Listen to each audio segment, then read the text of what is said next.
the Roman centurion in charge of the crucifixion squad who stood before the cross.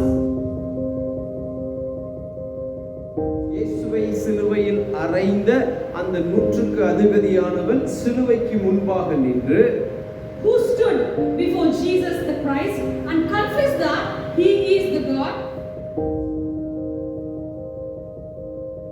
அவர் சிலுவைக்கு முன்பாக இயேசுவுக்கு முன்பாக நின்று இவர் மெய்யாகவே தேவனுடைய குமாரன் என்று அறிக்கையிடுகிறார். Is the ultimate final representation of each individual in this present age. இந்த மனிதன் இந்த சமகாலத்திலே வாழக்கூடிய எல்லாருக்கும் ஒரு முன் உதாரணமாக விளங்குகிறார். In other words, he is the concluding depiction of the entire flesh and the mankind.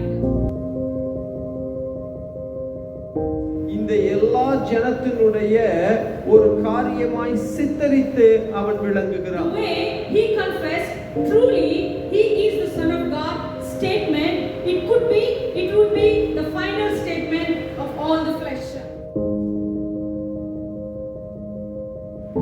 இவர் மெய்யாகவே தேவனுடைய குமாரன் என்று அந்த 100க்கு அதிபதி தன் நாவினால் அறிக்கையிட்ட அதே வார்த்தைகள் சகல ஜனத்தினுடைய வாயிலிருந்து வரக்கூடிய கடைசி வார்த்தையாய் இருக்கும். I am telling you, the testimony of the centurion is true and accurate.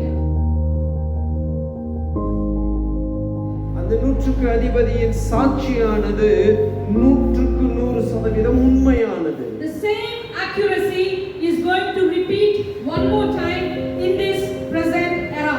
இந்த சமகாலத்தில் அதே காரியம் அதே போல துல்லியமாக மிக சரியாக இந்த நாட்களிலே நடக்க போகிறது.